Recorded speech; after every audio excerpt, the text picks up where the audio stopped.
Hello, welcome to the Hobby Hour with myself, Stuart, and Dan. How are you, Dan? How's things? All good, thank you. All good. Yourself? Good, good. I've had a really good hobby weekend, so I'm still buzzing from a bit of a hobby high, which is good. It's very hot again. I think our first show, this is episode 6 now, which I didn't mention at the beginning, but I think our first show we moaned about it being a bit hot and sticky, and then we've had no summer since then whatsoever. And then the first week into September, and the kids going back this week, and it's about 30 degrees here in Gloucester. I don't know what it's like for you in Peterborough, but In the 20s, somewhere, but the difference between you and I is because I live on a main road. People don't want to listen to the sound of boy racers with their silly little cars. I've got the windows closed, so it's kind of warm. mine open a little bit because I have a dog that likes to bark. But anyway, that's boring stuff. So today we're going to talk a little bit about what we've been up to, and for me, a lot of that will be about Warlord Games Open days. We're going to cover that in a bit more detail than we would normally in a sort of hobby catch up. And then we're also going to have for our discussion today, talking about Wargamers expectations, and do Wargamers expect a bit too much? I think we know maybe what the answer is, but I want to explore it a little bit. We often see comments on forums of X game, my game just isn't supported enough. Why haven't I had a new rulebook, models, etc., etc.? And I wanted to explore that a little bit. But anyway, let's take a very short break and we'll come back and have a good chat.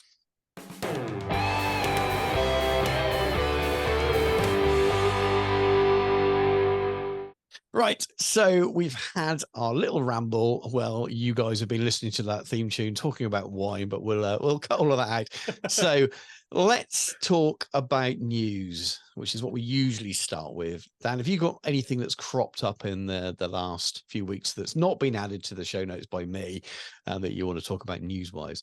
That's not been added to show notes by you? Not particularly, to be honest with you. I've not really been paying attention. And there's probably people out there going, what about this? What about that? What about the other? I have been doing my own thing, unfortunately. Obviously, I'm aware of Nova. We will discuss this. And I know that there's been some releases for other game systems, which, again, where appropriate, we will discuss. But no, from my side of things, it's admittedly there's been lots going on in the world of movies and TV and stuff. Obviously, we've lost June this year. That's now moved from November to April of next year. War of the Rohirrim, it's gone back to November, December next year. I think. Yeah, December. Yeah.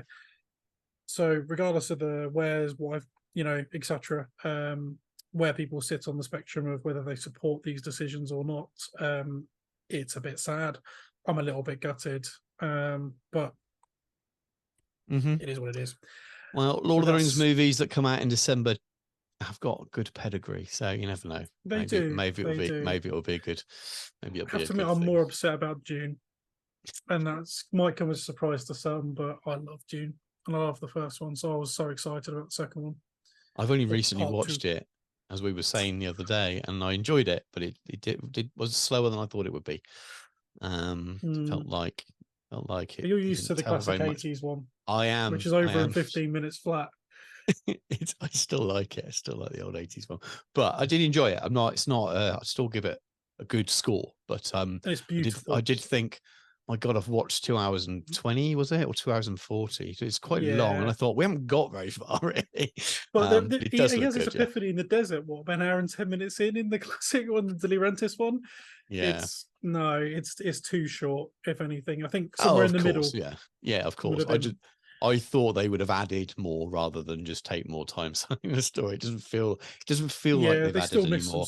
It feels like they just told it at a slower pace. So, but anyway, I enjoyed it, and I'm looking forward to the now delayed next version of it. But well, let's crack into the stuff that I've got. Bang. I didn't want to just storm ahead and just talk about the things that I've listed, because there's obviously some things that you may have picked up on as well. But I imagine that a lot of the things that I've listed would have been things that you've noticed as well. But before we go into Nova, I just want to shout out a game called Shadowstorm by Stand 2 Games, which is Adrian McWalter's games company, and Adrian's been on the channel before when I interviewed him about the supplements he wrote for Black Powder, so the Peninsula supplements, the Waterloo supplement, etc., etc. We had a good long chat. I'll pop, if I remember, a little link in now for that interview. For you go and don't watch it now, go and watch it at the end, but it will be saved into the video there. Go and check that one out if you want to. But he's written a fantasy mass combat set of rules that's on Kickstarter at the moment, and I'll put that link in the show notes as well. It's absolutely scale agnostic, and sounds pretty well set up to play with any world you want to play it with. All the major races you expect to see in a fantasy game are covered there as well. There's lots of different options for it's available just as PDFs and things, or as books, or part PDF, part books and things. Not very expensive at all either. It has funded already. I think there's 14 days to go as it stands. So yeah, go and have a little look at it. It might be something for you if you like your fantasy gaming. But anyway, let's get on to the reveals from Nova. I'm not going to cover it all. The things that Dan and I are more interested in. So I'm not going to talk about the 40k stuff. No Space Marines. They're new Space Marines.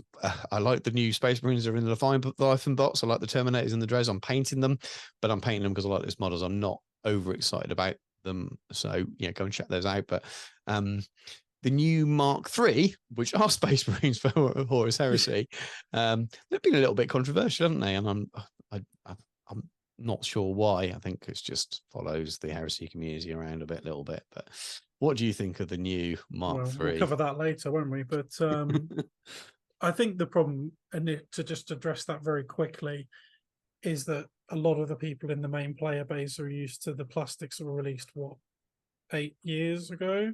I think it is. And they're like, that's my established Mark III aesthetic, which very closely maps to the resin ones that were released 3 or 4 years before that. Just a little bit cleaner, perhaps. Yeah. Less detailed, but cleaner. Whereas the ones we've got now are amalgamation of that and a lot of the very classic metals that we had, you know, from the Legacy, you know, the Space Marine Heroes, I think it was the original set they did. And the Mark III iron armor from that is much closer to what it is now, with a little bit of the Mark II mixed in. I really like it. I don't see what people's problem is with it. I think the new bolt guns are awesome. I think that's possibly the best set of bolt guns they've done. Obviously, all of it's compatible with the existing upgrade sprues. I don't see the problem. People are, they've got P heads. I'm like, yeah, but that's how Space Marine should look.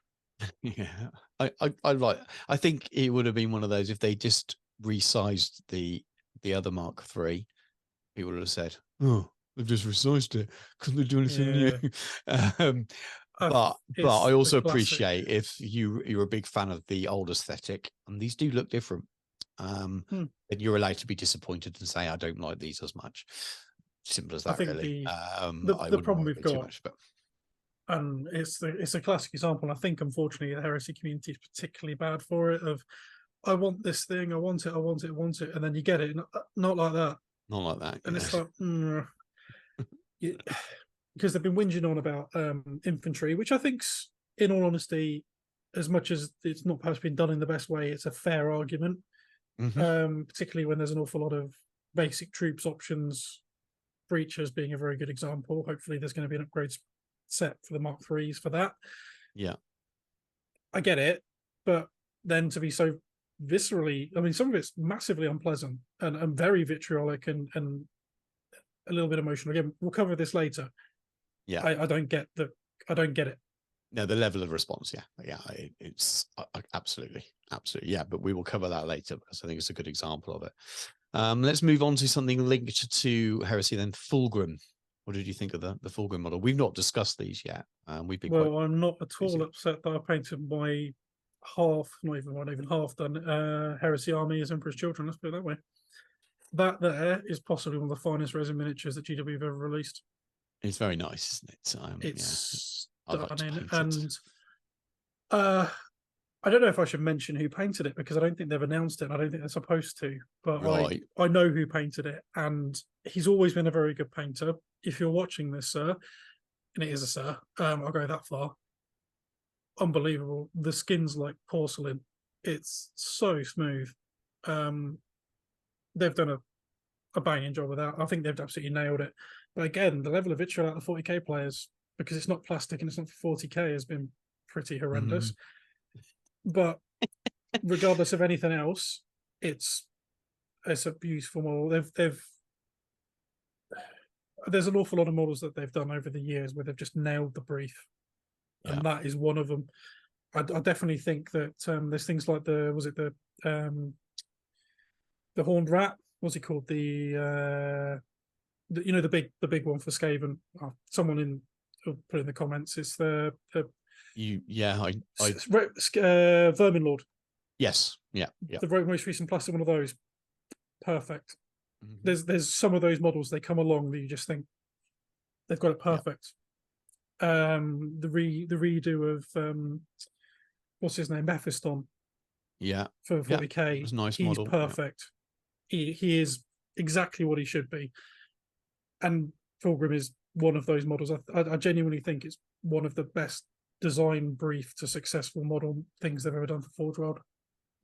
It's just awesome. It is perfect. Yeah, as he should be. He is supposed to be the perfect Primarch. It's true.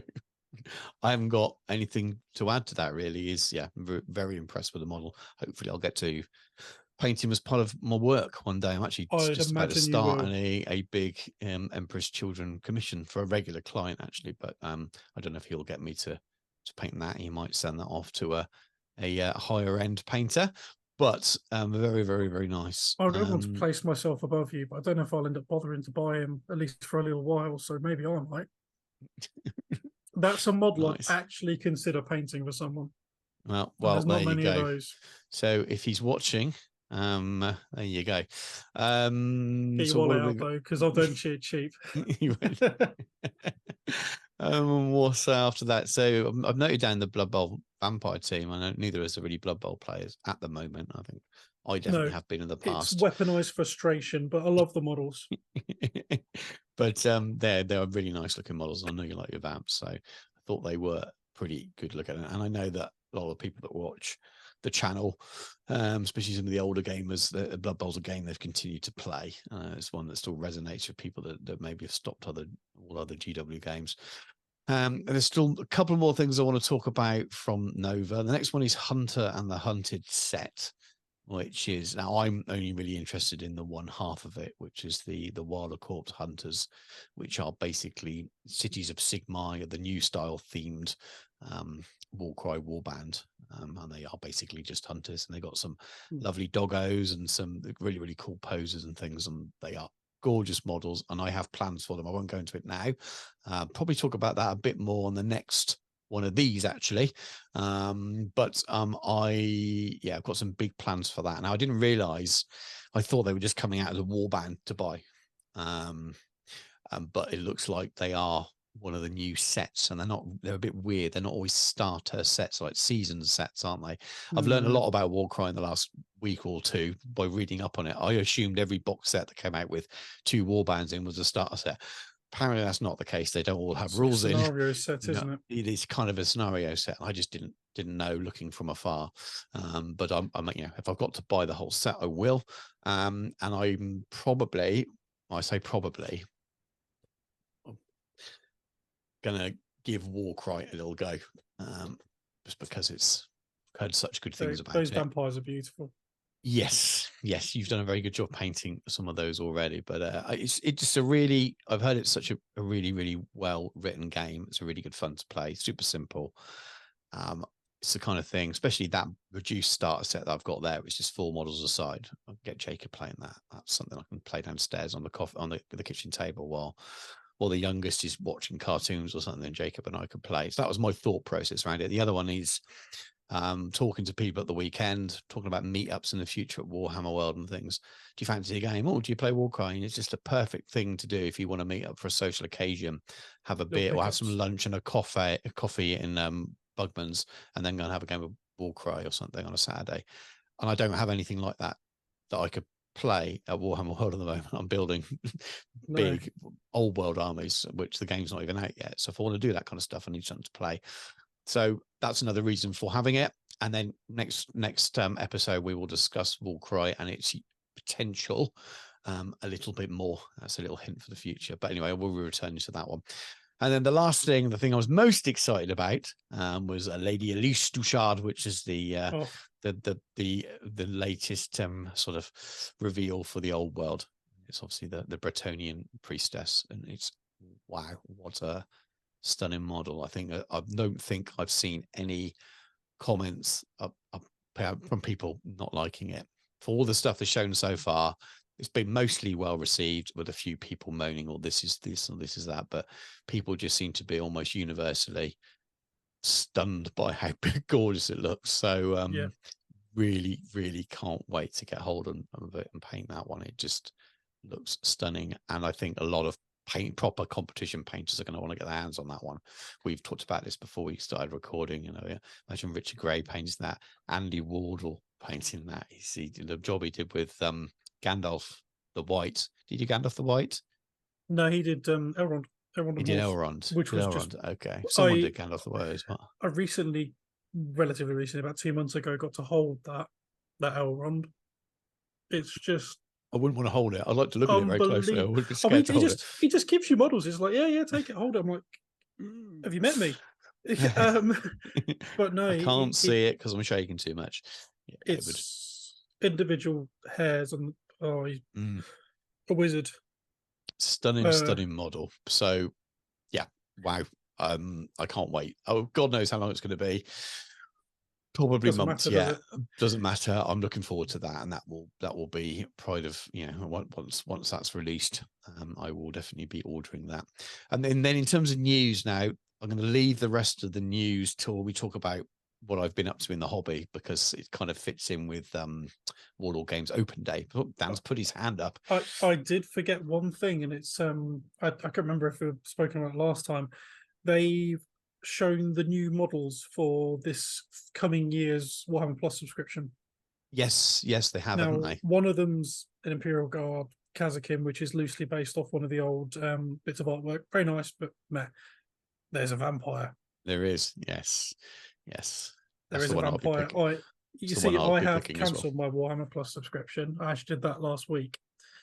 I'm just not getting enough out of it, and I'm one of those.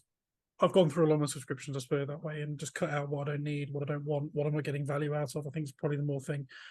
However, I have a friend, Mr. Taylor, who forgot to cancel his Warhammer Plus subscription on his annual. So I'm blagging that off him in 2 weeks. Good. So in about 2.5 weeks, I will have that vampire. Oh, they send it out that quickly, do they? Yeah, I think you can order it from he said like 20 something for this month. So I kind of messed up. It was weird. I messed up last time. So I signed up at the beginning and ended up cancelling just after a year. And I chose my model, but didn't receive it. And I thought, I was going monthly. And I thought, right, well, I must have counted wrong, must have cancelled a month early or something. And that's why I didn't get it. And then I resubscribed recently. And when I went into the settings and things, it shows you what your model was, and it said already ordered. I was like, I never got it. What does it mean I've had it? And I looked in my orders, and there it was. It's dispatched and everything. So I emailed them and explained it. I said, look, this is a really weird one, but I've just resubscribed. It turns out this was sent, but I've never had it. I just thought I'd missed out on it, and they sent me another. Oh, really nice. Surprised they still had them in stock. So they sent me another one the other day. So I haven't got that. This was the original. So I had the assassin. Yeah, I know that. That's why I signed it right at the beginning. So I've got one of those as well. Nice. So I don't know what I'll do with it. Monday I'll want something just to paint, because it is a nice looking model. So I've missed out on the yeah, mine is, and it'll probably stay in that. Yeah. So I've missed out on that second year one. Oh, that's a shame. I imagine. Which one would you have gone for? I can't even remember them, to be honest with you. It was this sorcerer. And then what was with those little minions, and then there was the Cornate champion in the Terminator armor. Yeah, probably that one, to be honest with you. Classic Mark Gibbons one. Yeah, probably that one. But I'm sure they're on eBay if I really want to get one, to pick one up to paint. There'd be a lot of people that have them. Someone will probably message you after this going, "I've got a spare one." So I might be tempted. That might be a fun thing to do a painting video or something on. But anyway, I'm re-signed at the moment, and yeah, I'd probably be choosing the vamp. But because I'm paying monthly, I imagine that I'll have to wait. I'll have to wait a long time before I get it, which is fair enough. I don't need it right now. I've got 4 well, 4 vampires. Yeah, 4 vampires in that box that I don't know what I'm going to do with other than play Wargrow with. But anyway, that is You can a use it for Underworlds as elongated. well.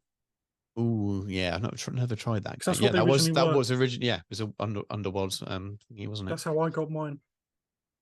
I keep thinking about Underworlds as well because I think I can get Emma playing that. But anyway, we're going on a crazy tangent, and this is going to be this isn't going to be a hobby hour.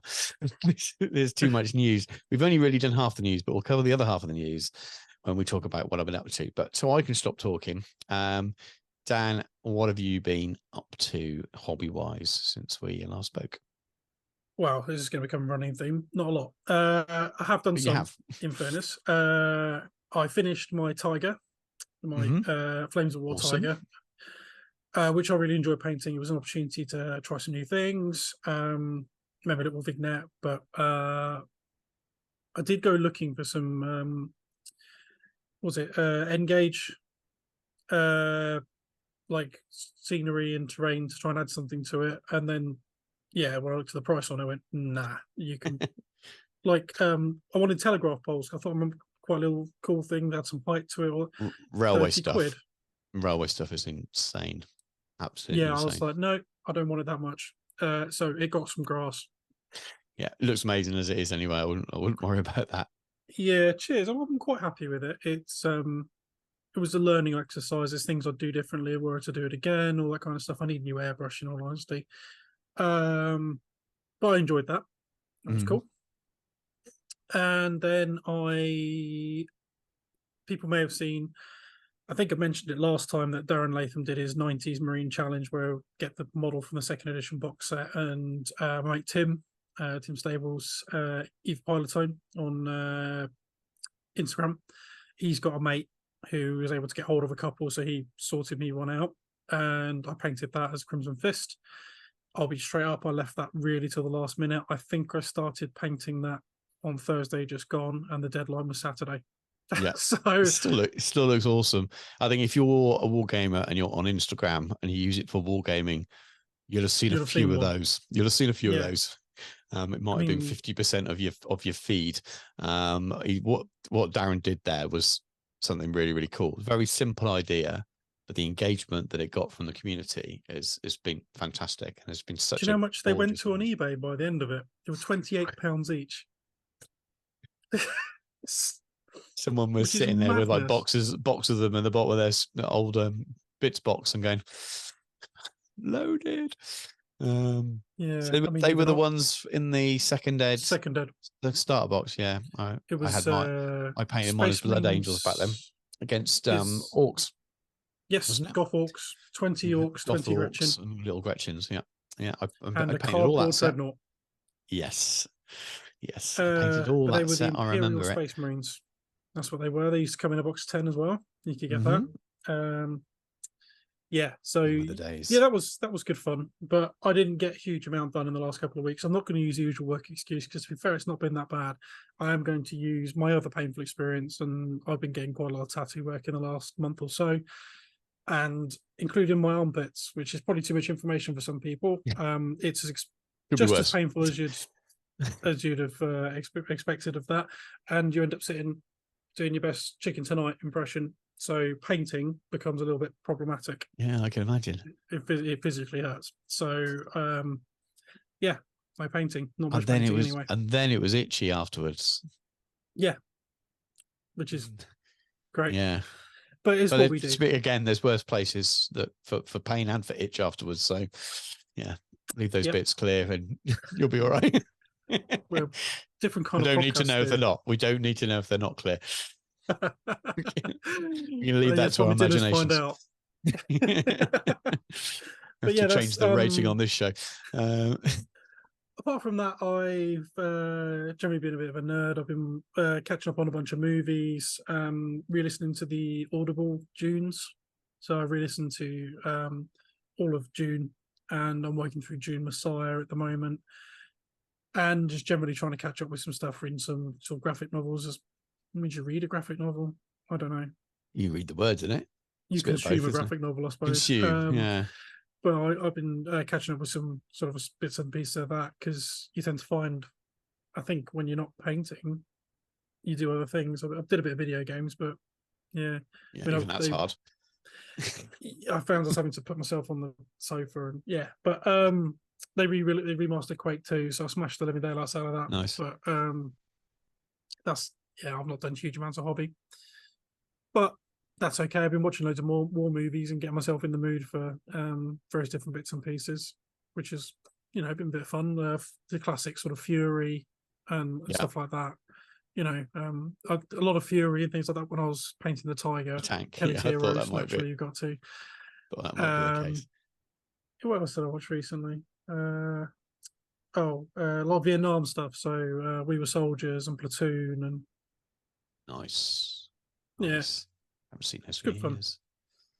I forget how Yeah. good We Were Soldiers was, even if Mel Gibson overacts in almost everything that he ever does. He does, but it's a good film. I watched Braveheart recently again as well. Well, you have to start painting some of those, get some medieval stuff on the go. I'm not painting kilts, although to be fair, kilts weren't even historically accurate, were they? No.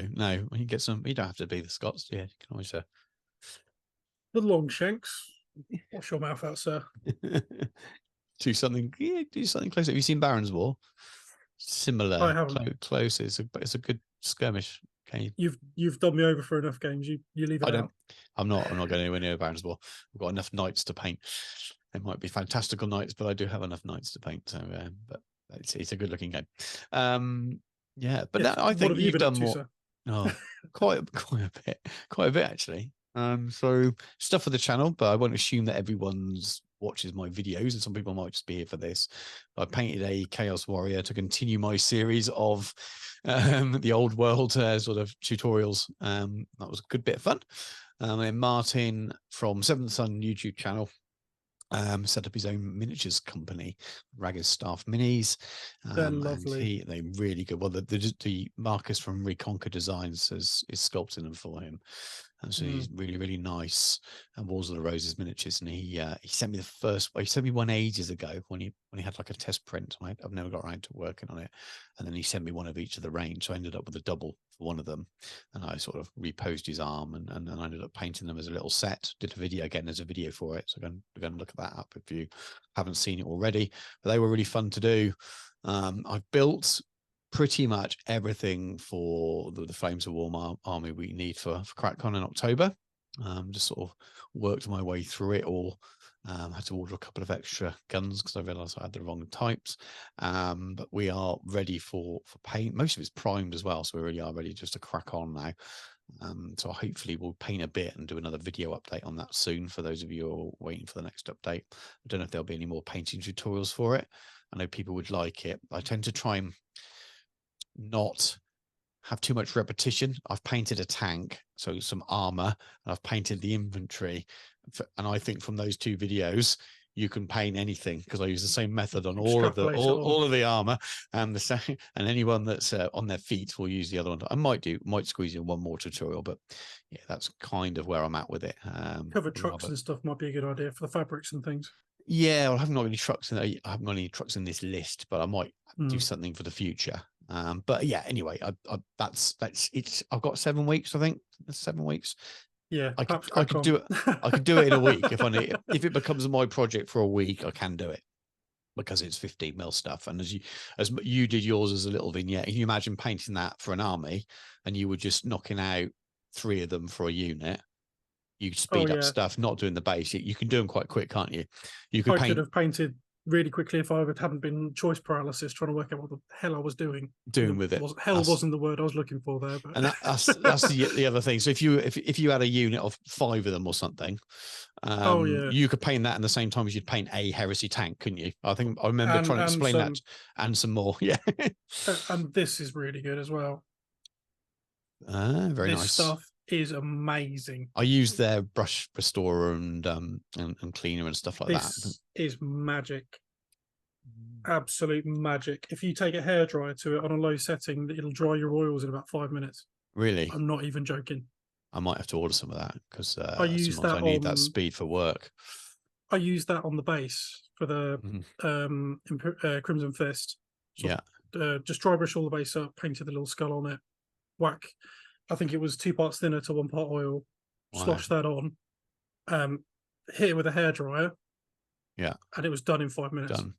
I And find that's not even varnish. It was. That is good. I find the scale, the Soilworks scale 75 ready Really mix good. ones I do, they dry that quick as well. It's Yeah. when I'm doing a heresy army and I'm doing 100 models Yeah, that I that's an mix my expensive own. way to do that. Yeah, I mix my own, and that's the stuff that takes forever. I But mean, I I can't remember might, how much I paid for this. because they're quite small bottles, aren't they? It's not the biggest, but it goes. You know what it's like. It goes a long Yeah, way. it can go a long I mean, way. you could do an entire army out of that easy. Yeah, that's what I'm thinking. I'm thinking one Probably bottle of that two. would be an army. If I'm doing I art, if think you're doing it's about text 6 stuff or as well. 7 quid. It's not much more That's expensive fine. than the similar bottle of Sansador. No, it's not at all. That's about very similar Yeah. price. So, I buy a bigger bottle of Artist White Spirits on Amazon at the moment, like a liter bottle. Yeah, It's you can fine. get the tins It's as fine. well, can't you? Oh, it's not a tin; it's a plastic bottle of it. So, but it's See. it's about 8 quid. It's fine. It's fine, but it's not the fastest drying in the world. Usually buy this. I used to when I used to 250. Didn't used to live out right on the edge of the city, and I have to drive to 20 minutes for that. I just get lazy and everything goes on. Yeah, that's the thing. I've got a range, but I'm so lazy now. It means getting in the car, driving to the range, then I'll just order it on Amazon. Really bad. I know, it's terrible. You with the battle bus, and you can't even. You drove all the way across Europe to look at the beach, and you can't be bothered to get in there. Bothered to drive across. It's good. It's good. What else have I done? So I made some terrain for Legions of Imperialis. I think I planned in a video expecting it to be out. So I planned in the first video, and I thought I could do something else. But I just found some 3D printed, really 3D terrain, cheap stuff. Wanted to try it out, and it printed up fine. Did all that as well. Incidentally, do you want a load of Adept Titanicus terrain? Because I found a couple of sprues recently. No, if you're not going to use it, then I'll in the post. Thank you. That's awesome. That's good, because I just realized that when I sold it all, I wish I kept the terrain, because that would have been useful. Now. I think it's whatever was in the Grandmaster set. Yeah, I had. That's quite a lot. That's quite a lot of stuff. Yeah, whatever it is you can have. Oh, that's awesome. Thanks, mate. What else to do? And then I interviewed Robin Jews for a video again. If you haven't seen it, go and you bought White Dwarf or Games Workshop games in the sort of late second half of the 90s, and the early 90s through to the sort of mid 90s for White Dwarf, and then up to sort of 2000 odd for Games Workshop games. He was White Dwarf editor and studio manager then, and yeah, it was very cool. I got them on the pretense, really. It was two things. One, this book, so Talking Miniatures, which I mentioned before on the show here, which is a different sort of way of looking at Games Workshop history as opposed to Dice Men. So that's from the view of the studio guys around that time, sort of all through the 90s, really up to the early 2000s. That's when they took the reins, isn't it, really? Because obviously Ian Livingstone and Steve, etc., they went off the Fighters and Fantasy, yeah. And it was your Brian Ansell and Citadel bought out, they designed Warhammer, didn't they? And as soon as Warhammer really took over, and that became the business, and everyone left London and moved up to Nottingham. But it's this kind of the story around that era and then onwards. So it's written by Robin and I say written and edited, I suppose, by Robin and John Stallard, who's the boss of Warlord Games. But they speak to loads and loads of different people. So there's actually 2 volumes in this book. So, and each book's got different people covered in. So you've got Mike McVeigh and Paul Robbins, Paul Sawyers at Warlord Games now, and Alan Merritt and Anthony Epworth and Tim Pollard, and then I'm not going to read them all out, but the Trish Carden's on there, and Bob Naismith, Andy Chambers. It's just the list of all the names, the contributors from each front page of White Dwarf, isn't it? That's all it is. It is. I've got a lot of their signatures now because they were up at Warlord Games Open Day, so it's quite cool to go and get them to sign my book as well. But anyway, it was really cool to get him on for an interview, and I wanted to talk a bit about that. But he'd already done a few interviews before with John on YouTube, and I really wanted to speak to him about basically what was my introduction to wargaming. So his first White Dwarf was 2 issues after my first, if that makes sense. So his first White Dwarf in terms of editing. So what he did with White Dwarf guided me through to university, essentially. So it was just so cool talking to him, and he talks very well. I didn't have to ask many questions. He just goes off, but it was brilliant. And it's just a brilliant interview. So giving with, you know, all the stories he told. A very cool story about dropping golden demon entries and things. I thought that was quite cool and amusing. So it's well worth what. It's a long interview. It's about an hour and 20 minutes. It's well worth having on in the background while you're painting as well. If you listen to this and you can manage listening to us chat for a couple of, you know, an hour or two, an hour and a half, while you paint, then definitely check that out if you haven't already, because it's really interesting. Yeah, I think so as well. And I didn't do anything; I just pressed record, and stuck it together. But it was very really cool. Really good. I've massively enjoyed that, and he is exactly what I expected him to be, which was nice. I always thought he would be like that, and it's nice that he actually is. Yes, yeah, that makes sense. That makes sense. Yeah, well, it's opened up some doors, and things might happen in the future with the odd, you know, some of those other luminaries, people, which will be cool. I'm definitely planning something the same with Paul Sawyer. He's been promising for ages, and he got to reconfirm. If you can get 80 wood on, that'd be brilliant. It'd just be an hour and a half of him screaming with no top on. maybe that's not what. But yeah, there will be something more like that. They're never going to be the most popular videos because they're really kind of long and engaging. You'll get it's a bit much more niche than say me painting a Space Marine, but in terms of what I get from it, just talking to people that were really important to my hobby, it's really cool, and some great stories in there. And then what else have I done? I finished a castle, the big Warhammer Citadel Fortress. So it's the plastic version, not the polystyrene one. Did a video on that as well. So yeah, I've done quite a lot of hobby since we last spoke. And yeah, it's been good fun. But that's only half of it. People are switching off already. But Warlord Games Open Day. So Warlord very kindly invited me up. So because I've done some videos for them in the past, I obviously have a couple of contacts there. And I get the odd free thing sent to me. So I was invited up as a sort of affiliate, so to speak, which was really nice. We got a slightly bigger goodie bag and things. They're very kind to give away some extra bits. And we got but most of what we did was the same as what everyone else did. We just did it first, I think. So we went on a tour. I've done a tour before with Paul when I was up there last November when they invited me up back then.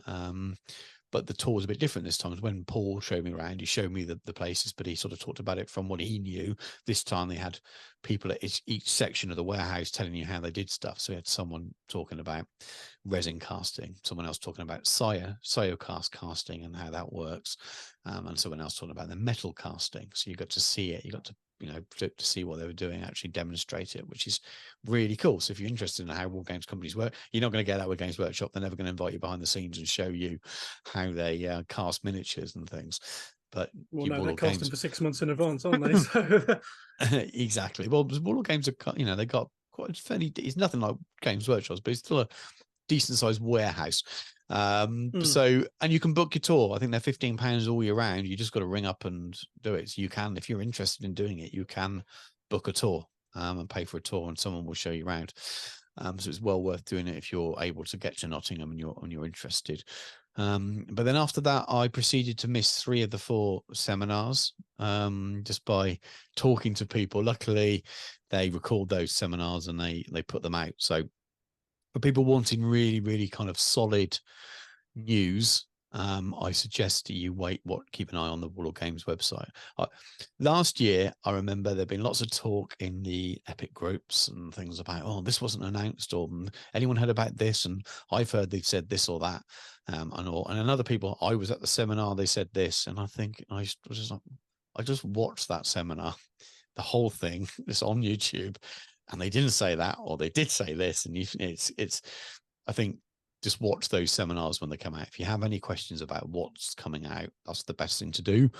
But in interest of what people like the channel for a lot, I will say that they did talk a little bit about Epic. This isn't news. And if you're watching this now and you haven't heard this from other groups, I'll be surprised. But Epic Scots are there. They're on the way soon.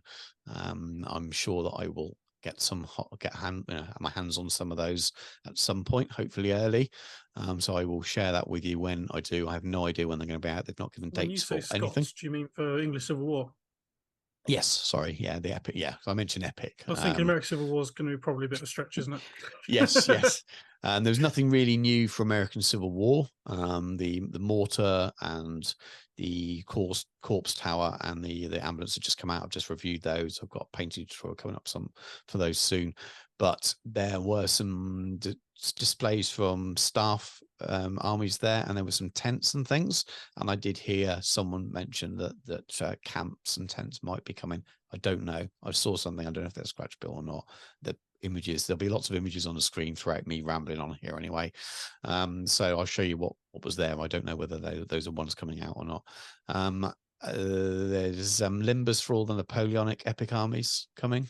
I saw some of those on the table in the office, and I did take a sort of a slow video which I'll put on soon of all of the stuff that's in their cabinet in the studio of the stuff that's as yet unreleased.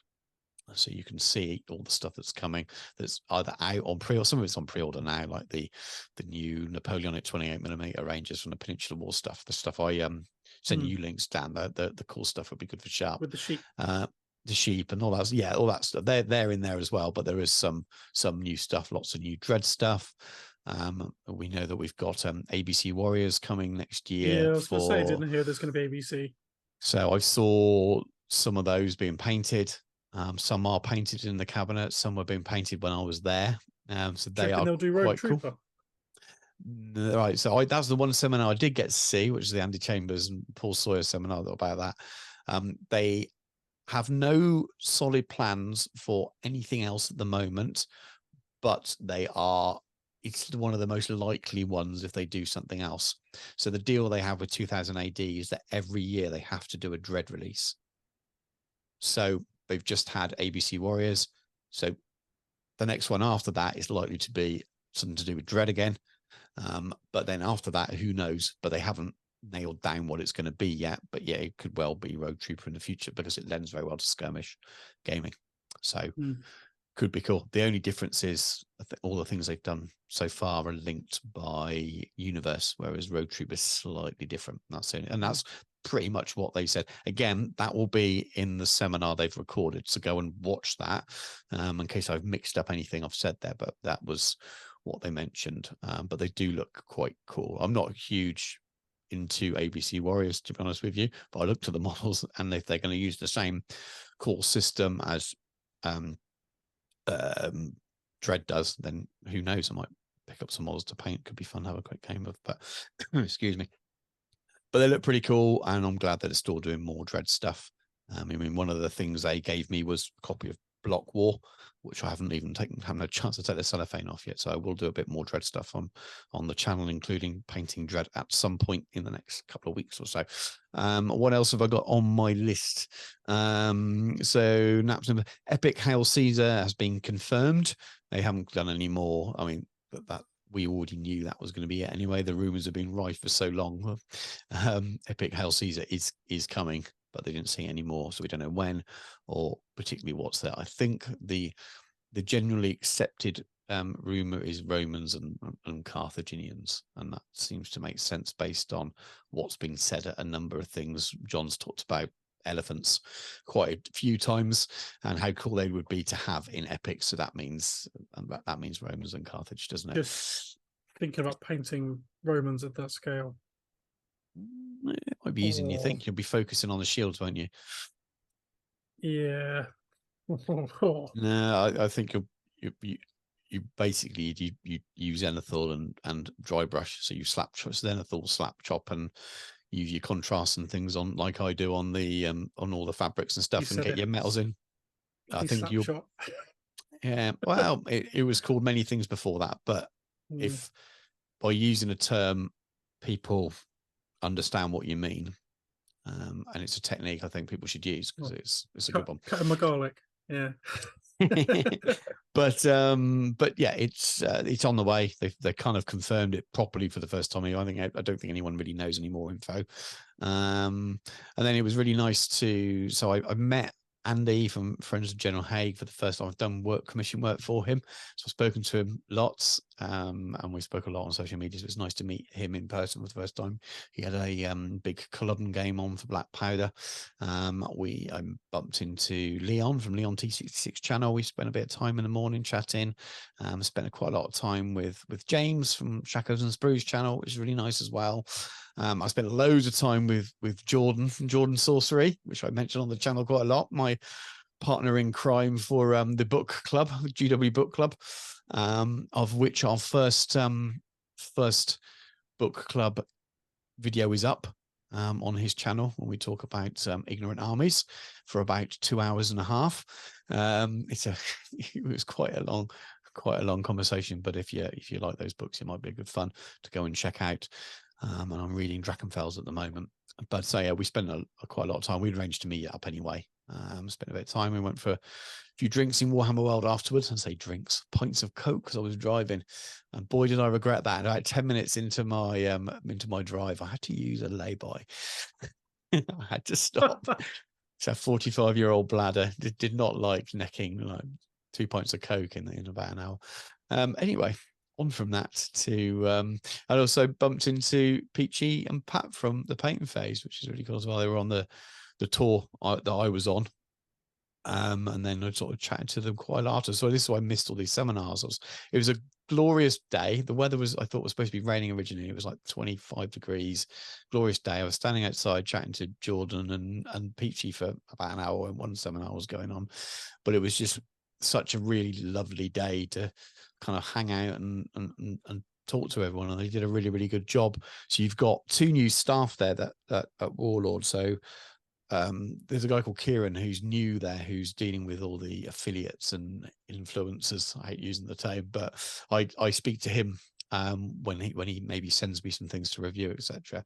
And he did a great job of looking after us. And then they've had a new. Those of you who follow Warlord Games may have noticed a bit of a change in their social media in the last few months, and so Melissa took over and started doing it, and it's really good now.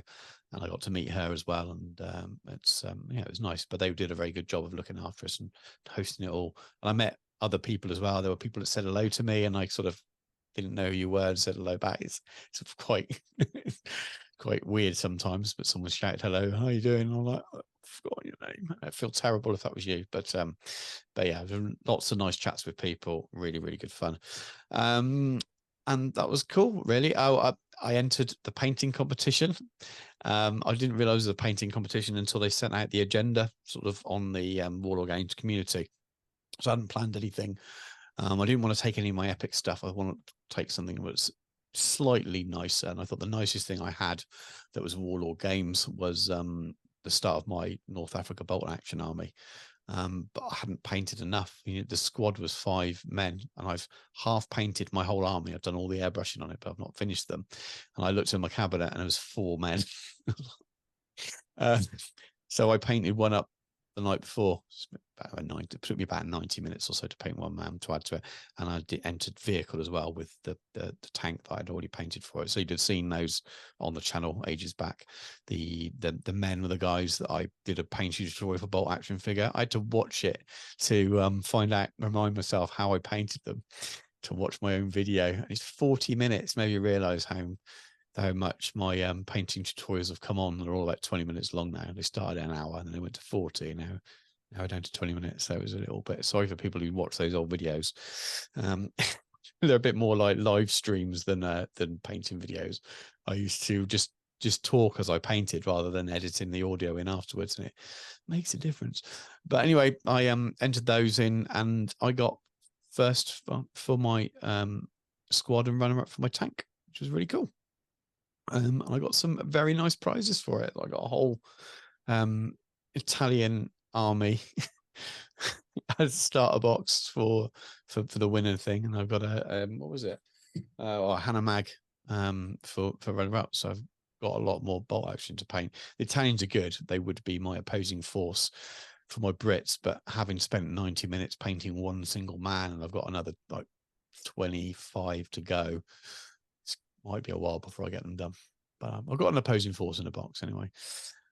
But yeah, really, really brilliant day all around. Just best part, what genuinely was, people always say it was just chatting, meeting people and chatting to people. Getting those signatures on my Talking Miniatures book started my day off really, really well. And then, spending the afternoon talking to people and hanging out. Tommy Saul, excellent painter, was one of the judges. We chatted to him a little bit as well. And he's really cool, really interesting guy. I've not met him before. I've heard him on a few podcasts before, way back when Bad Dice was a Warhammer Fantasy podcast when it first did. I can remember him being a guest on there and listening to him talking about painting back then. So yeah, cool, lovely day. But yeah, I've talked for a long time. So I will whiz through the last bit. Anything else I've been doing? I've been re-listening to the Siege of Terror audio books. Well, I think listening to them. I saved them. I was burnt out by the time I reached the end of the Horus Heresy series, or 52 or 54 books of it. I can't remember what it was. If you include all the extras, it's 40 as the main canon is the thing. And then there's loads and loads and loads of... I think it's 52 kind of, if you include the compilations rather than the shorts. Anyway, there's a lot of them. You'll be able to see, but I used to track them. Yeah. I used to track it on a thing. But anyway, I read them all, and I didn't go off the heresy, but I wanted to go back and read or listen to the Siege all in one kind of series when they were all out or nearly all out, and they're nearly all out now. And because of the Legions Imperialis coming out, I thought it was a good time to sort of start listening to them. I'm really enjoying them. So I've already mentioned Jordan's Sorcery and that stuff, and that's it. I want to give 2 podcasts a shout out. One is on YouTube, and it's the Square-based podcast, which is hosted on Honest Wargamers. We talked about Slapshot, so that's Rob from the Honest Wargamer, but he hosts it on his streams YouTube channel, but he puts it on his Honest Wargamer feed on Apple Podcasts and things as well. And I think he does it live on Twitch, but it's him and a guy called Val talking about the old world. I quite like it, really. Talk quite a lot of sense, to be honest with you. And then there's a new podcast that's out of Australia, again, old world based, but called Old World Fanatics, and they're really nice. It's just, saying like 3 really decent guys. And it's the first Australian podcast for many, many years that I've listened to without 4-letter words used every third sentence, every third word. It doesn't bother me that, but it's quite noticeable that it was basically a relatively clean podcast, which is unusual for Australian ones. But I've loved Australian podcasts lots over the years, so don't take that as a slight. My first ever podcast was Podhammer. That takes you back a little bit, but these guys were really good as well. So if you are interested in the old world, go and check them out. And that is it. This probably should be the end. People have probably switched off by now already. But have you got anything else to add, Dan? Oh God, I hope not. No, right. Let's take a break. And those of you who want to come back and listen to us chatting about Wargamers expectations.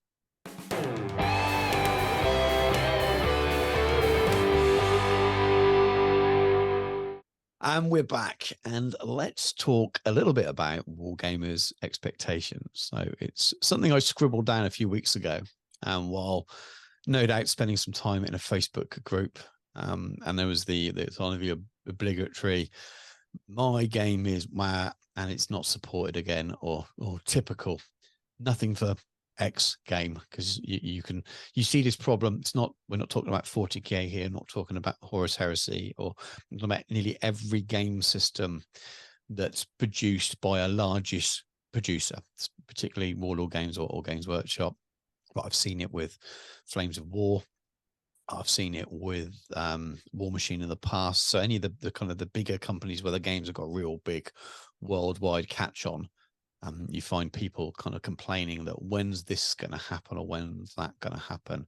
And I always think about expectation, and I wouldn't say all the time, but I would say probably as high as 9 times out of 10 personally, when I see that, I don't agree with them. I think you've already got quite a lot. And I'll use an example from historical games. Someone complaining about Warlord Games not releasing other nations for the epic Napoleonics range. So we have Waterloo as the first focus, with its British, French, then Prussians. then it was like, oh, we still don't have Austrians, or we still don't. When are they going to add to that? It's ridiculous, that kind of comment. And I just thought, you've got so much. You've got nearly every troop type that you need, or a model that will do well enough for it. And it's obviously a mentality, and it's an outlook, and mine's different, and that probably should be the end of the conversation. But I wanted to explore a little bit by chatting to you, because we always like having these kind of conversations. When's the expectation reasonable, and when are we just getting silly, and why do people kind of differ so much with it? I don't know if you've got any initial thoughts on it, Dan.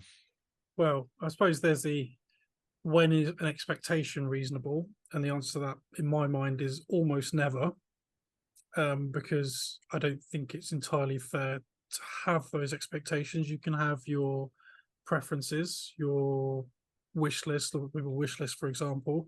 For instance, in the case in point, Austrians, people can think it's potentially reasonable to hope for models in the future to round out a range. Can they expect? No. I think when you base your happiness on your expectations of other people's choices, you are always going to be disappointed. And I think there comes people have a sense of ownership over their hobbies because they invest. They're invested, therefore they feel they have a certain sense of ownership. My opinion on that is become a shareholder. Otherwise, but attend the AGM, make your voice heard there. Shouting into the void on the internet, all it does is make you look like a word we won't use. See, I recently left the GBHL because I got so sick of people crying about not getting stuff. Obviously there was the recent Nova preview, and that was pretty much the icing on the cake for me. People going, oh, but they're not previewing Middle Earth. And I've gone, all right, so they told you they're previewing Middle Earth last time. They had one model to show you, which was beautiful, but not a gaming miniature, technically. And all you did was whinge about it. So this time they've been quite upfront and said, not got anything to show you yet, sorry. And you've kicked up merry hell and cried. And then some people posted an awful lot of memes in there, which makes me feel slightly icky. It is a stereotype of nerddom that I don't want to be associated with. So I just thought, why am I subjecting myself to this? Because all it does for anyone who's on looking is just making the community look like a bunch of spoilt children. And half the people who are involved in it, let's be honest, because this is not the cheapest hobby in the world, and particularly on social media, are not children. If you heard them down the local GW or your local gaming club or whatever, you got a bunch of 12, 13-year-olds saying my Space Marine's better than your Space Marine. That's acceptable. 40-year-old men crying at each other about which version of plastic Space Dolly has got models this time round, when you're probably going to get some in 6 months anyway, it's just a bit pathetic. Sorry, it is. I agree. I've as I said, it's never, I've always looked at it we've tried to look at it with a bit of an objective view. And again, maybe the problem we've got here as well is we don't have someone with a differing opinion, so it does a mini echo chamber between the two of us, because we do tend to agree. So I do try and understand people's frustrations. I don't agree with the way they express those frustrations. I don't think there's an excuse for that behavior. They're adults, but I do understand why, in the example of Middle Earth Strategy Battle Game, it has been a very, very long time since there was a book release, and for a lot of gamers there, it looks oddly quiet, doesn't it? Now, if you listen and you read between the lines, and they have made a few hints, then you'll realize that there's a reason why they can't show anything at the moment. But they made it quite clear. There's just a reason why we can't show it now. There is more stuff to come. So that would be, you're gonna have to wait and see. And I get it if it's your main game, and I play a lot of games now, but if it's your main game, there would be some anxiety about it. That's a game system that was ended once, as in the license almost came to a complete end, but they definitely stopped producing anything for a number of years, and the community kept itself afloat and was probably in a better place in many ways without GW in terms of the attitude of the community. I'm not saying that the game was in a better place, but the community was very friendly. And when we first started playing and joining the community, it was stand out very different from a lot of the others. for the lack of moaning and that kind of behavior. But there's definitely a change in that now at the moment. I think, and that's just heightened though as this gap's gone on. There is a direct correlation between the lack of releases and news and the frustration that people are feeling. So I can understand it. Do I agree with the way that they're voicing it? No. And it almost seems willful not listening to what they're being told, which is, look, there will be something we can't tell you right now. And if you've been in the, I don't know, this makes me maybe seem very arrogant, but if you've been in the hobby for a long time and you've collected miniatures games for a long time, you get to kind of have some pretty educated guesses that what might be going on, and you can tend to work things out, especially for a licensed game. Yes, so it's licensed, and I think that's probably, it's a guess, it's probably got something to do with it. If you were to think about it sensibly, if you were GW and you were spending out money on a license and you potentially have to, let's say, if it come around to that period where they've got to renew it, would you continue development of miniatures while there's a doubt in it, bearing in mind that the Lord of the Rings license has been sold to the people who now run Star Wars Legion? Yes. Would you continue developing until you were sure you got your license? No, you wouldn't, because they're a business to make a profit. They don't throw development time and money down the drain. And it's not one of their money makers. They're huge. It makes money, but AOS and 40k make all the money. Yeah, of course it does. They make all the money. 40k makes nearly all the money. AOS makes quite a lot of money, I think, these days, but still nowhere near what 40k does. And then everything else put together is still probably, as a guess, from what my impression I got, is nowhere near probably what AOS does, let alone what 40k does.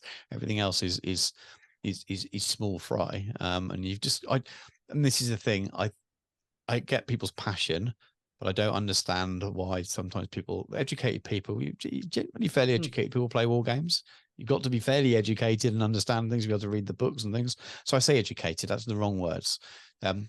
People that are smart enough to play those games and understand them. It doesn't matter what level you've been officially educated to, but if you can read a rule book, you've generally got a certain level of intelligence. And it always baffles me that people with that level of intelligence can't step back and go, hang on a minute, why has this not happened? And they seem to get very caught up in their, well, they've not done it. They almost that kind of, they must hate us players for this game. They want to shut this game down. If they do, they'll just shut it down. They've done it before.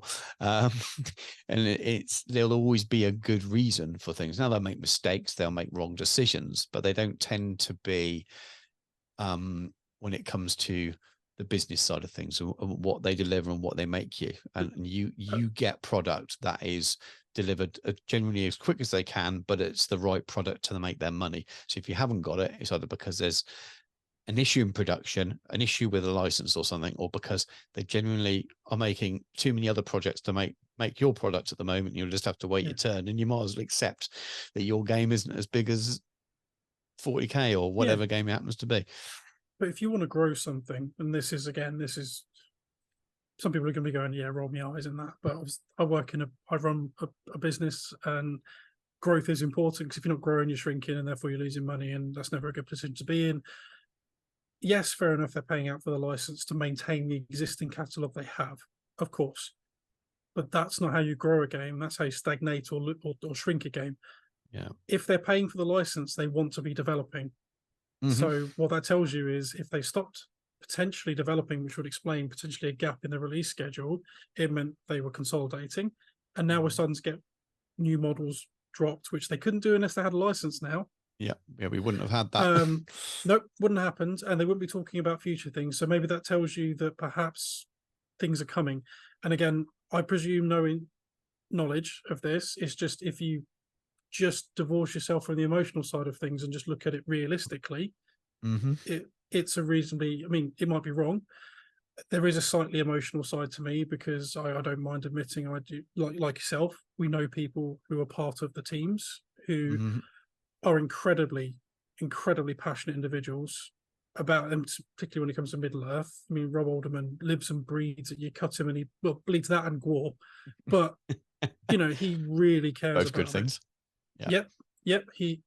So to insinuate that those individuals don't care, it shows a fundamental misunderstanding of what the game is within Games Workshop and how it's being developed. Yeah. Which I get, people they may not care. In which case, fair enough. But at the point, if you don't care and you're not educating yourself on the piece, why do you feel you're qualified to make such a contentious statement? Well, it means those expectations are wrong. You can see, I mean, the biggest hot mess of groups that I'm in at the moment would be the largest old world group. Yeah. It is the Wild West. You know, there's 40,000 people in it. It's a bit grumpy.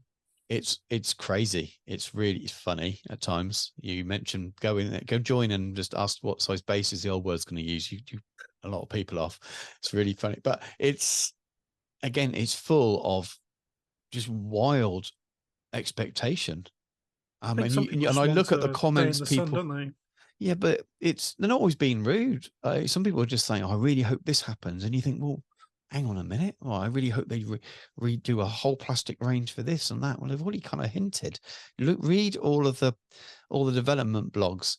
Look at where it's coming. It's not the people that seem to be stuck in some kind of disillusion that it's coming back and it's going to be up there with 40K and AOS. It's coming out of the specialist design studio. It's not going to be that big. So as soon as you realize it's not going to be that big, and you look at the other specialist design studio games and how they run, it doesn't take temper your expectations. Yeah. It's really, I mean, I made comments on videos before about what I think might happen. I've used Middle Earth as an example of how it might run. It might be, you look at Age of Darkness as well as something. You look at all of those games. That's the kind of release schedule. Those kind of pictures might be the kind of games you get for the old world. We don't know. It's not going to be the whole of Warhammer Fantasy brought back, and some people still can't get their head around it. We've been told now it's 9 factions on launch. Well, how, a team of, as far as I know, we've got Rob heading up the old world. He's also heading up Blood Bowl and Middle Earth, and I think we've got 2 writers that I know of or I've heard rumors of, names mentioned, and I just rumors, but the names get dropped every now and then. Obviously, Games Workshop doesn't credit anyone these days, so we'll never officially know anyway. But I think there's 2 writers. There might be more. That could be the whole writing team for the old world. How could they write rule books and army books for 18 factions on release? It doesn't take much thinking about it to work out these things aren't going to happen, and it's going to be different to before. So I don't know. I come at it to what I see as a cold logical place that says, lower your expectations and enjoy what you do get, and just don't get so stressed. And if something isn't coming that you want it, then you find an alternative way around it. So we go back to the Epic example.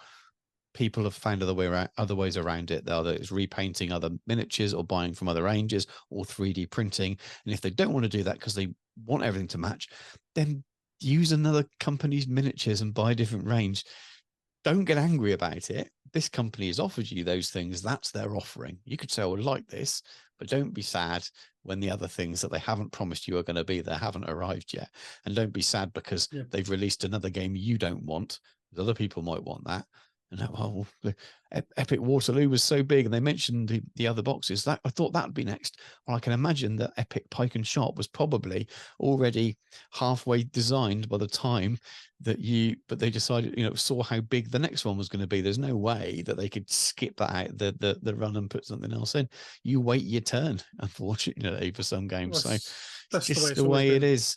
And then, but you look at really small companies, and you don't seem to see the same things. When you got your 1-man, 2-man bands, and they got small communities, and they're honest, and they'll come out and they'll say, "Oh, I really like to do this range." You've seen them on a podcast or something. They're answering questions. They'll say, "Have you thought of doing this?" And they'll go, "I'd love to. I just haven't got the time to do it, or might do it in the future." And the answer is always, "Yeah, of course we understand that." But as soon as it becomes a big company, people just seem to think, well, relatively big company, because Warlord's not a huge company, but people seem to just lose their mind and have wild expectations of what this small company can produce. And if you look at Games Workshop, they are many small studios within a bigger studio. Specialist design studio is probably no bigger than the whole of Warlord Games as a company in terms of number of people. Might be a few. similar, maybe similar number, Yeah, maybe but probably they work got a smart. couple more painters and things like that, but it's not wildly different in terms of They numbers and things. So people just they just seem to punch expectations. above their weight. That's the thing I like about them. I mean, for Mm. instance, if you take the latest Bretonian preview, obviously a lady ship on her horsey with the thing. Stunning model, Yeah, it is stunning, but surely that should be really heartening to people to realize the level of investment that's been put into this. I mean, yes, you're not going to get full ranges, but what you are going to get is just going to be top draw. The same thing with Middle-earth. We're not getting, I mean, I remember the days of, 2001, 2002, when there's a new Middle-earth release every 5 minutes. Just out it comes. But look at what they're producing now compared to then. You get less of it, but what you get is good. Yeah, I mean, the recent Middle-earth plastics, like the characters have been some of the best model GW's produced ever. Not just Middle-earth, just ever. I mean, Elrond, bonkers. It's So there's more models and factions that I could ever collect and paint all in one go. So again, well, you've tried. How much have you sold on? Yeah, exactly. But I don't, and that's the other thing is that there's usually when people are complaining that, well, I want more for this, there's always well, they've got so much of a range. Maybe do something else while you're waiting, or expand your army in a different way. I don't understand getting caught up in the frustrations around waiting for now. If you've been promised something that doesn't get delivered or gets put back, and you're right to be disappointed. I know a few people disappointed about the delay with Epic and the new Epic coming out. Yeah, Legions of Polaris, but that was just it sounds like there's a book issue and every pre-printing. That seems to be the most. I don't think they've officially said, have they? But that seems to be the most common rumor, is that the book's being reprinted. So they've obviously had a good reason for doing that. No, they did it because they hate us. It's because they hate us, dude. Haven't you heard? They've done it because they deliberately want to leave it sat in the warehouse. I've not seen too much. Yeah, someone left the door open and a rat's going or something. Well, stock is dead money. They just want to lose as much money as possible, paying out in warehouse fees, so they can't restock it with all the other things everyone wants, just so they can upset the most people possible, so we can all be driven to 3D printing in China Forge. That's exactly what they want to do. Exactly what they're trying to do. That's why they keep going. Stuff keeps going out of stock, because they don't want to make money. It's not. What's the word people used? Was it something scarcity? Yeah. I mean, they get stuff artificial wrong. Artificial scared. They get stuff wrong. They don't get the stock levels right for on launch for a lot of things. Things shouldn't be selling out as quick as they do. I'm not gonna not criticize them. They do things. If things sold out in the first few weeks and they've gone, I can understand that. It was a limited run, but things shouldn't be selling out in 5 minutes. Definitely shouldn't be. So there are issues still. So they're not perfect, but I don't think they're, even if they were doing an artificial scarcity thing to try and sell well, you wouldn't cut it so fine you'd sell out in 2 minutes, because there's obviously, you're leaving a lot of money out in the marketplace there. You use loads of money. Back in my days of managing businesses, managing stores, I would be told off for that. You're leaving, cutting your, we used to, in both of my previous jobs, your labor costs, having a number of staff on would always be a big thing. But if you had too fewer staff, you would leave sales because there weren't people there to take them. And that's the same thing for GW. There's no way they are deliberately doing that. Now, they might have a plan to make things a little bit scarcer because they do want to build that. I'm not denying that's a possibility, but I don't think they're deliberately trying to sell out in 5 minutes. I think they'd much rather have enough stock to last them a week or something, and then sell out that way. Really, really rough. Difficult. And fair for people, it's their job and blah, blah, blah. And people can, to a point, hold them to account for that, because it is still a degree of, being professional and developing a service and knowing that you can obtain what you want to obtain, all that kind of thing. But people don't realize that, people are, just leave it on the shelf for 3 years. It's dead money. Yeah. You can't do that. Paper stocks, especially the stuff that's rules, right, and the slower moving stuff like cards and dice and stuff like that. They're very careful, aren't they, to make sure that they sell out of those things. That is by design. But in terms of the core boxes of things, I don't think they ever designed to sell out as quick as they do. And it's look how long they did the original Rhino. Exactly. Well, if it's got plastic sprues in it, they've invested in that plastic injection molding is hugely expensive, and those molds still exists. So they they're in for the long haul with those things. So hopefully they will. They seem to got better at reprinting stuff after the Cursed City real mess ups. I think they've got better at realizing if it goes wrong that quickly, do a second batch when you can. But it also sounds like we've talked about this a little bit, but they have, because even now they struggle on the factory to get stuff. They have production runs of stuff, don't they? Have it planned in months ahead. So right now they will be printing in those machines something. There'll be a big release that they're just, most of what they're making in those machines is that. Hopefully, yeah, but that could be the end of the run. And then once that's done, they move on to the next thing. If they sell out of the one thing too quickly, you've got to wait for a slot to get that other thing back in there. Then they've not got millions of those machines because they've got such a big range. That's why they struggle when they've got big launches on, why they seem to struggle with all their other ranges. Everything goes low stock. I've noticed there's loads of stuff coming back in stock again now on the website. Using GW as an example here, sorry, but loads of stuff seems to be coming back in stock. That's probably because they've finished printing 1 billion copies of Leviathan, and now they can, and they got that right, didn't they? They didn't run out of that, so not earlier than they should have done anyway. That was around for a good few weeks or so. So I think they're trying, and I just don't understand why people just suspect the worst all the time. It just blows my mind. I mean, there is a certain way of thinking that it's better to be pleasantly surprised and bitterly disappointed. So, and pessimists live longer. So if you're always constantly expecting the worst, when something nice happens, you're pleasantly surprised and everything's made of sunshine and lollipops. But it is relentlessly miserable. I think part of why I made a decision to leave certain groups is it's not my first rodeo with this. I lived through the quiet times of heresy and what that did to the community. I have no desire to be part of that a second time whatsoever. Yeah, it's not pleasant. That. You see people you previously respected and had a lot of time for turn into individuals you possibly would cross the street to avoid later, and it's just not pleasant. It's disappointing. I don't see too much of that because I just find it amusing, but it does frustrate me a little bit. And again, the biggest thing for me is just that kind of looking at some comments and just thinking, surely you can kind of put 2 and 2 together and work out that that's not the way what you're expecting here just is either never going to happen, like with the examples of the old world of you're expecting, why isn't it just a re-release of Warhammer Fantasy? You're clearly not self-aware enough or aware of the way this is working to realize what you're likely to get. And then there's the people that just seem to be so narrow-minded and focused on their own game that they can't understand that these companies are producing many different systems and they have to rotate, and the most popular money-making ones will get more bandwidth, and that's just it, really. You just have to accept it. I think it's the terminologies. People don't understand the difference between valued and important. Whereas as a customer, you are valued, but as a customer of perhaps a specialist game system, you are not important. You are valued, but not important. And some people just don't like being told that you're not important. And I think most people, unfortunately, in life should probably be told a little bit more. You're valued, but you're not important. I mean, for certain games, and it might be different where you've got a game, some of the games like GW make, where you've got sort of evolving rule systems. But some of the games, like if I use Warlord Games as an example, I don't stress that they've stopped making some stuff for Epic Waterloo. I think, you know what, they've got a decent sized range and I've bought it all. I've got that now. I'm not worried that they've not done a new release every 5 minutes.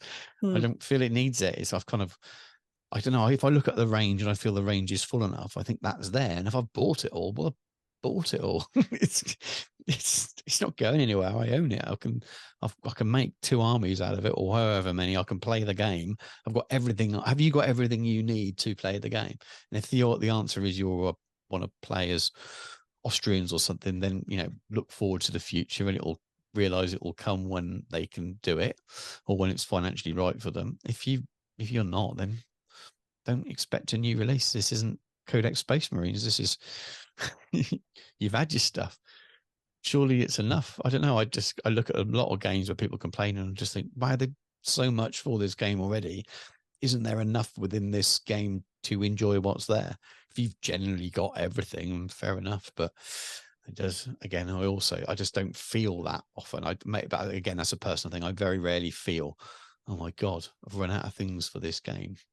And I get excited about games that have been dead for God knows how many years and buying old miniatures and doing it. I can always find a way of engaging in a game and having fun with it. So I don't find that hard. If anything, find it too easy to find things engaging about games and want to play them. If they ever announce more time again, I'll be peeling me off the ceiling. Well, it's But if they don't, you can. The rules are there out there now. There's something called Broheim, which is this amazing resource with all of the rules there, including the expanded ones over the years for all these different war bands. You can use pretty much any miniatures you want these days. You don't need the originals. You 3D print. You can buy miniatures by North Star. You can buy all the plastic kits for Frostgrave and things that you can play more time if you want. You don't need these things. And so it just shows you can have communities and go on and do things without the companies producing things for you as well. So if you find yourself in a system, if you're not a Space Marine player at 40k and you haven't got a new rule book every year and new miniatures every year, then there are other ways you can enjoy wargaming. But definitely really stopping and thinking about whether what you're expecting is ever going to be a reality will solve you a lot of heartache, I think. So if you really sit back and go, yeah, I'm not going to get what I want, you can move on. Yeah, I think it's the amount of expectation that's based on speculation as well. It's I think those things are a bit of a killer, as you alluded to earlier. I think actually listening to what the companies are telling you rather than hearing what you want to hear, essentially filling in the blanks with some interesting filler. Yeah, absolutely. So right. I think roundabouts, we've worked out that most people's expectations are not entirely fair. That's right. That is right. That is right. I think we've done that to death, definitely. I'd love to hear other people's thoughts on it. Do you agree? Please tell us if you don't agree, if you think that we're a little bit too... to us. Absolutely. I do want to hear if we think we've missed something with it, though, because I'm open to the idea that of examples that we haven't covered and things that were maybe companies have promised things they haven't delivered, and that is different. So I'm interested in what people think. But other than that, thank you very much for watching. God knows how long this has been. We had a long chat in the middle, so I can't even look at the time and work it out. Hopefully it's not more than an hour and a half, but for those of you who do make it through for the whole of these shows, we do appreciate it, and look forward to your comments and your thoughts below on all the things. Anyway, take care. We will catch you soon. Bye.